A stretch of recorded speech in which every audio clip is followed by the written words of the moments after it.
अस्सलामुअलैकुम। SMTV global के साथ मैं हूं सलमान इकबाल। सबसे पहले news headlines. Davis cup tie के सिंगल्स मुकाबले में भारत के राम कुमार ने एसामुल हक को शिकस्त दे दी। पाकिस्तान के एसामुल हक ने पहला सेट 6-7 से जीता था, जबकि भारत के राम कुमार रमानाथन ने दूसरा सेट 6-7 से अपने नाम किया। तीसरे और फैसला किन सेट में राम कुमार रमानाथन ने एसामुल हक को 0-6 से शिकस्त दे दी। तीसरे सेट के दौरान एसामुल हक ने मेडिकल टाइम आउट भी लिया था।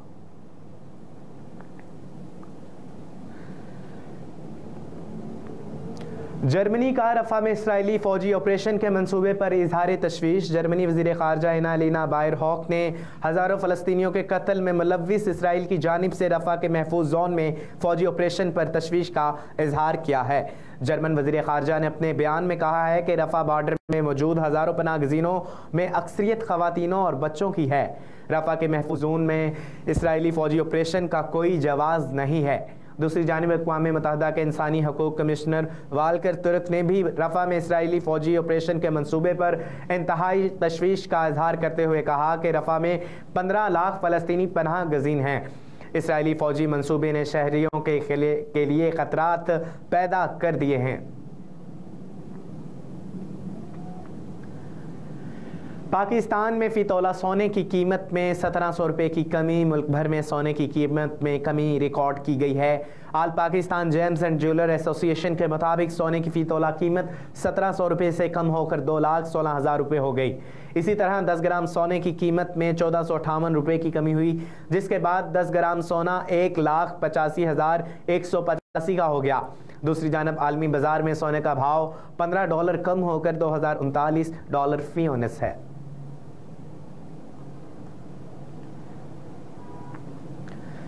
आम इंतखाबात PTI खवातीन को टिकट देने में सबसे आगे। 8 फरवरी को होने वाले आम इंतखाबात में पाकिस्तान की सबसे बड़ी सियासी जमातों में से पाकिस्तान तहरीक इंसाफ ने सबसे ज़्यादा खवातीन उम्मीदवारों को मैदान में उतारा है। PTI ने मुल्क भर में 754 उम्मीदवारों में से कौमी और सूबाई असम्बलियों की नशिस्तों के लिए 53 खवातीन उम्मीदवारों को पार्टी टिकट दिए हैं। यानी PTI की हमायत के साथ मैदान में उतरने वाले नुमाइंदगान में से 7% तादाद खवातीन की है। इस माह के शुरू में सुप्रीम कोर्ट ने PTI से इसके मशहूर निशान क्रिकेट बैट को छीन लिया था, जिसके बाद पार्टी के उम्मीदवार मुख्तलिफ इंतखाबी निशानात के साथ आज़ाद हैसियत से पार्लिमानी इलेक्शन लड़ेंगे।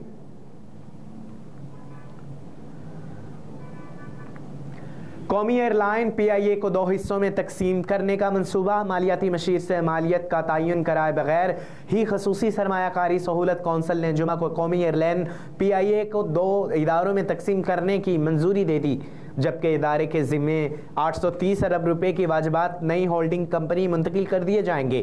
तफसीलात के मुताबिक आइंदा इंतखाबात से कबल वफाकी कबीना PIA के कलीदी ऑपरेशन के फ़रोख्त के लिए लेन देन के हकीकी मॉडल की मंजूरी देने के लिए तैयार है और वफाकी कबीना आइंदा हफ्ते इनकी मंजूरी देगी, जिस पर तजारती बैंकों ने इत्तेफाक किया है कि वो 280 अरब रुपये के कर्ज की रीप्रोफाइलिंग रवायती और इस्लामी फंडिंग से करेंगे और ये 10 बरस की मैच्योरिटी पीरियड के लिए 12% की शरह सूद मफरिद पर होगा। बाकी मानिंदा वाजिबात की ये रकम PIA की निजकारी और बजट में मुख्तस किए जाने वाली रकूम के जरिए सेटल की जाएंगी।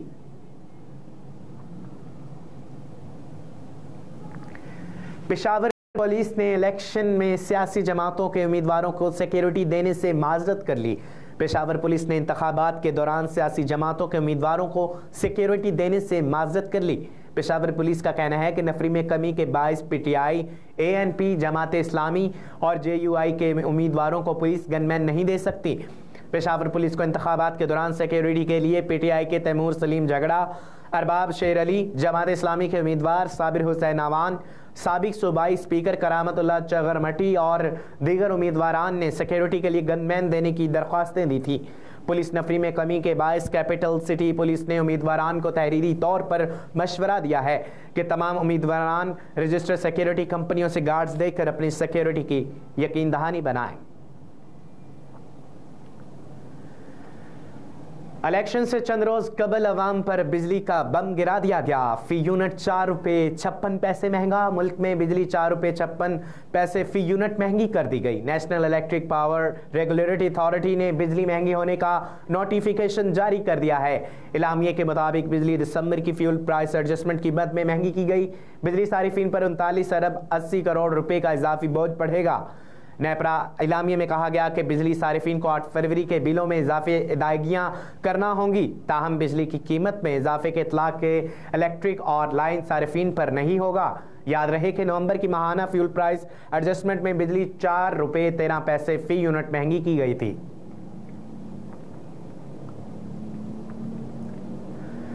80 वर्ष पुराने हॉल फैमिली अस्पताल रावलपिंडी का ओल्ड ब्लॉक नया बन गया। 70 नए बेड का इजाफा हो गया।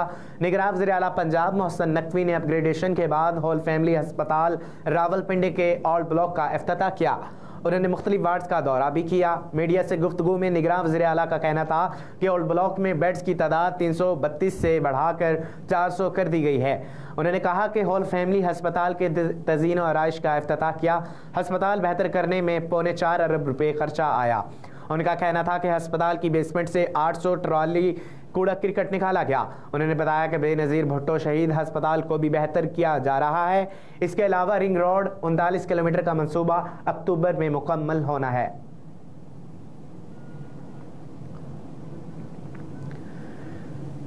बराए मेहरबानी मजीद केस नहीं, जज बशीर ने रिटायरमेंट तक छुट्टी की दरख्वास्त दे दी।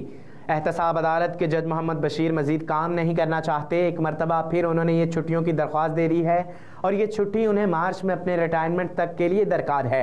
उन्होंने हाल ही में इमरान खान और बुशरा बीबी को 14 साल कैद की सज़ा सुनाई है और वह इमरान खान और बुशरा बीबी के खिलाफ नैब के एक और रेफरेंस की समाअत कर रहे थे।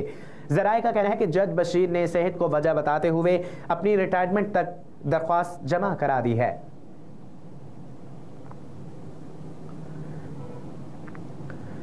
अमरीकी फ़ौज के इराक और शाम में 85 मुकामात पर फ़िज़ाई हमले, कई शहरी शहीद। अमरीकी हुकाम ने ईरान नवाज़ मलेशिया पर मज़ीद हमलों की धमकी देते हुए कहा कि हमले अमरीकी अहलकारों को हलाक करने के जवाब में किए गए।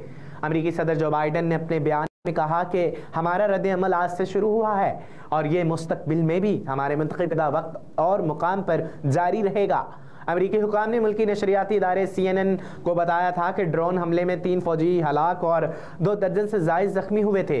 गजा में इसराइली जारियत के आगाज़ के बाद से मशरिक़ वस्ता में ये अमरीकी फ़ौजियों की हलाकत का पहला वाक़या था।